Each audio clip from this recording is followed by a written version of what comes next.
मेरी एक्चुअली आपसे बात नहीं हुई, आपके साथ हालात क्या बने और किस तरीके से आपने ये सारा कुछ फिर मैनेज किया, आपको जाना पड़ गया, आपको क्या कहा क्या जा रहा था आपको? देखिए इमरान भाई, लेवल्स ऑफ हरासमेंट होते हैं, डिफरेंट लेवल ऑफ हरासमेंट है। पहले फोन आएगा कि ये ट्वीट डिलीट कर दो, आप ये सब कुछ फेस करते रहते हैं। आप सहाफी हजरात हैं, आप अच्छे तरीके से जानते हैं कि ये ट्वीट डिलीट कर दो, ये डिलीट कर दो, ये बोलो, ये ना बोलो। उसके बाद लोग आपको विजिट करते हैं, आके आपके पास आके बैठ जाते हैं कि सर आप ये गलत कर रहे हैं, ये मत बोलें, इसको इस तरह बोलें। उसके बाद फिर आपको मुख्तलिफ दफ्तरों में बुलाया जाना शुरू कर दिया जाता है। लेवल्स ऑफ हरासमेंट इंक्रीज किए जाते हैं आपकी रिजॉल्व को देखते हुए। अगर आप बाज नहीं आ रहे तो बाज तो इमरान भाई, मैं तो और आप जो है, हम हक सच की लड़ाई लड़े हैं। और मेरी तो आपको भी आपके माँ बाप ने यही सिखाया है। और हमारे मेरी माँ जो है, वालिद साहब की तो 95 में वफात हो गई थी। मेरी माँ तो जो है वो आर्डेंट सपोर्टर है हक और सच की। वो मैं तो उनके नाम से पे ट्वीटें भी करता रहता हूँ। और दरमियान में अगर मैं कोई जरा करने लगूं, जरा डिप्लोमेटिक बनने लगूं, तो मेरी उनसे बेइज्जती होती है कि तुम इंसान के बच्चे बनो, हक सच की बात करो।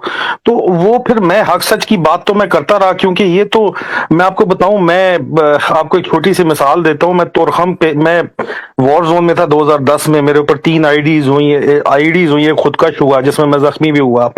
अब ये मंगल बाग के इलाके में मैं वहां पे लड़ा था। 18 मेरे जब जवान शहीद हो गए मेरे अपने हाथों के अंदर, और मैंने उनको जब उतार दिया, और इतनी आईडीज के बाद तो फिर मैंने अपने विंग कमांडेंट खैबर राइफल को कहा कि सर मेरा विंग कहता है, मेरे विंग नहीं दरबार में मुझे कहा कि क्या हमने खैबर राइफल की शहादतों का ठेका लिया हुआ है? पहले मीर अली, फिर बुनेर, और अभी बाड़े में हमें फेंक दिया है। Khyber rifle suppose to be in the main Khyber pass. मैंने जब उसको ये कहा तो उसने मेरा विंग ट्रांसफर कर दिया। 1 विंग से मुझे इधर भेजा, मैं 2 विंग कमांडर था, हमें तोरखम भेजा।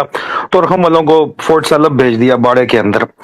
अभी ये एक ही एजेंसी है, और एक ही एजेंसी के अंदर मैं देखे इधर से जब उधर गया हूं तो वहां माहौल और था। उन्होंने कहा जी विंग कमांडर का तो हिस्सा होता है 70 लाख जो है वो हर जुमे के जुमे 3 करोड़ महीना है सर।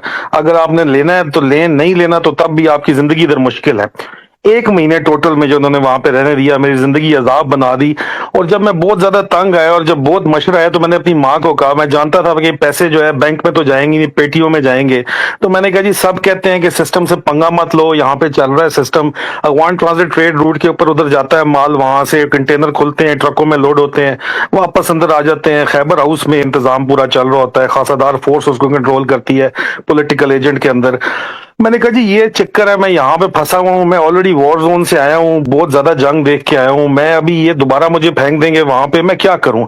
मेरी माँ ने मुझे कहा कि बेटा पानी की बाल्टी भरी हो ना, तो उसमें कतरा अगर पेशाब का पड़ जाए तो बाल्टी पलीत हो जाती है। तू उस तरह करके तू रिजाइन दे दे। एंड दैट इज वेयर मैंने पहला अपना रिजाइन दिया। 5वां रिजाइन मेरा एक्सेप्ट हुआ, फुल एंड बैन।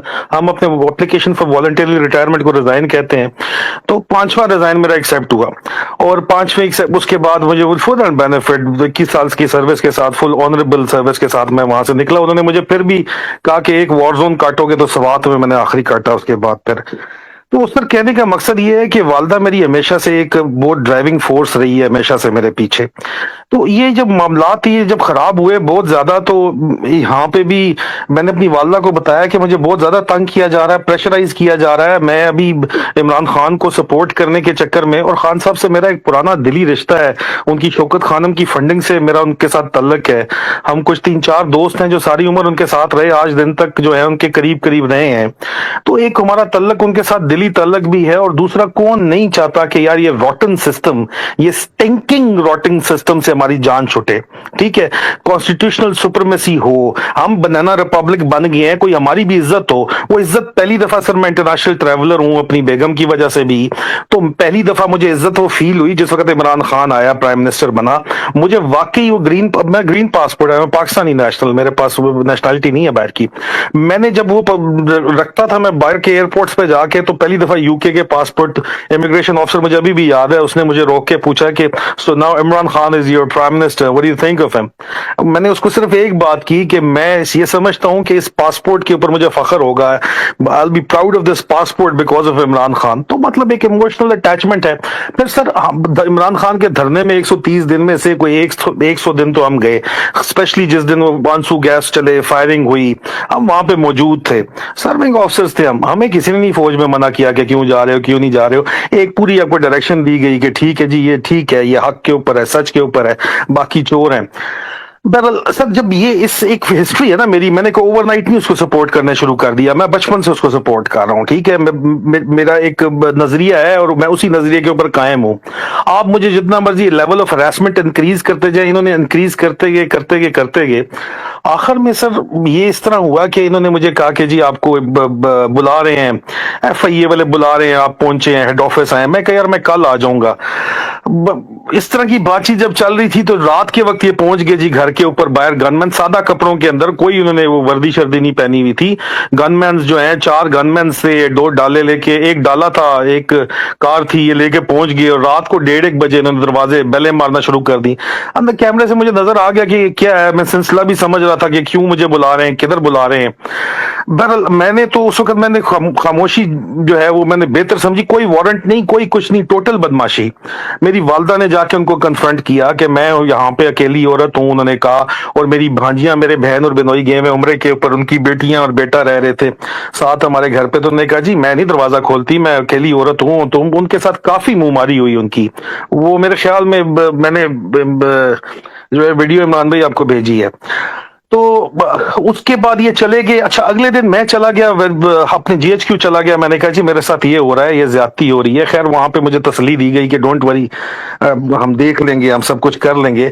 लेकिन सर अगली रात फिर ये FIA की वर्दी में एक बंदा आ गया और साथ इनके गनमैन आ गए। अच्छा, मुझे अंदाजा था कि ये दोबारा आएंगे, तो वी वर रेडी, हमारे गार्ड्स रेडी थे, मेरे गार्ड्स रेडी थे। बेसिकली मैं बिजनेस करता हूँ, मैं DHA का लैंड प्रोवाइडर हूँ, इसलिए मेरे पाकिस्तान में बहुत ज्यादा मेरा टाइम गुजरता है। मैं DHA के लिए काम करता हूं, तो मेरी उस सिलसिले के अंदर गार्ड्स वगैरह मेरे पास काफी होते हैं। तो मेरे गार्ड सीधे हो गए, इनको ओवर पावर। मेरी वालदा आ गई, मोहल्ले की ख्वातीन आ गई, उन्होंने बातें सुनाई कि कोई वारंट दिखा दो। उन्होंने कहा जी हमने घर की तलाशी लेनी है और मेजर आदिल को लेके जाना है, मेजर भी नहीं, आदिल को लेके जाना है। वर्दी में अफसर था FIA का। मैंने कहा यार, मेरी वालदा ने कहा कि तुम्हारे पास अगर कोई वारंट है तो दिखा दो, कोई अरेस्ट वारंट है तो दिखा दो, कोई सर्च वारंट है तो दिखा दो। कहते जी कुछ भी नहीं है, हमें ऑर्डर है, बस हमने उसको लेके जाना है। अभी ये दरमियान में सिचुएशन ऐसी बन गई कि इधर से भी गनमैन, उधर से भी गनमैन। तो सर इन्हीं के अंदर से महकमे से मुझे पता चला कि सर 8 डबल केबन आ रही हैं, हर डबल केबन में 4-4 बंदे बैठे हुए हैं और ऑर्डर ये है कि कम वक्त में आपको उठाना है, आपका मोबाइल लेना है, उसकी स्कैनिंग करनी है, उसमें डालेंगे कुछ ना कुछ, आप पे ट्रीजन का चार्ज ना कोई चार्ज डाल के आपको बंद करने के पक्के ऑर्डर्स हैं। अगर आप निकल सकते हैं तो निकल जाए, नहीं तो आपका बचना नामुमकिन है। अल्लाह जानता है सर मैं किस तरह निकला हूं। मैं पिछले टेरेस के साथ कूद के, पिछली वाली साइड के साथ मैं फ्रंट के ऊपर ये रोला गोला चल रहा था, कोई क्रॉलिंग करता हुआ पिछले लॉन से मैं निकला हूं, वो प्रॉपर कमांडो एक्शन करके। पीछे जो है वहां पे मेरी गिराज के अंदर मेरी गाड़ी खड़ी हुई थी, वो मैंने निकाली और मैं इस्लामाबाद चला गया। मोबाइल्स मैंने पक्के ऑफ कर दिए।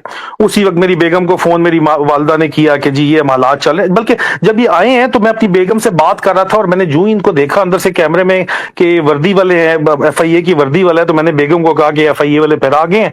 मैंने फोन बंद कर दिया अपने, मुझे पता था। वालदा मेरी तरावी पढ़ने गई हुई थी मस्जिद में, और वो भी पीछे इनको देख के गाड़ियां, उस वक्त तरावी खत्म हो रही थी तो ये वापस आ गई और इन्होंने इनको बुलाया। वो वीडियो भी मैंने शेयर की है जी, मेरी मिसेस ने भी शेयर की है। अभी सर उस वक्त सिचुएशन ये थी कि मुझे इनके अंदर से बता दिया गया था कि इन्होंने छोड़ना आपको नहीं है, आपके ऊपर उन्होंने डालना ही डालना है कुछ ना कुछ।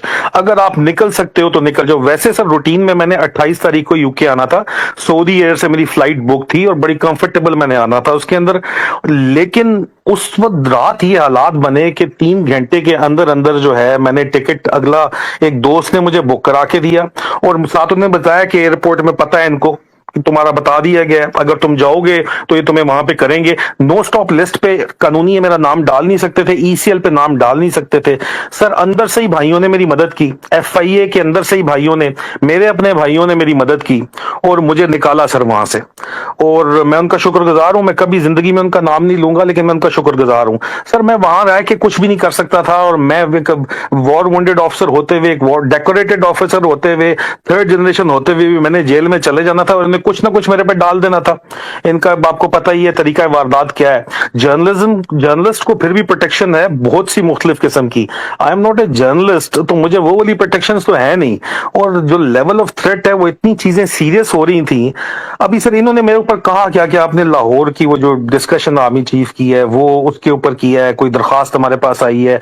मेरा पेस लाहौर के 4 ऑफिसर्स ने वो अटेंड की थी, मुझे उन्होंने भेजी, स्क्रीन शॉटें मेरे पास पड़ी हुई है। उन्होंने मुझे पूरी डिटेल भेजी कि ये बातचीत हुई है, तब मैंने वो ट्वीट की।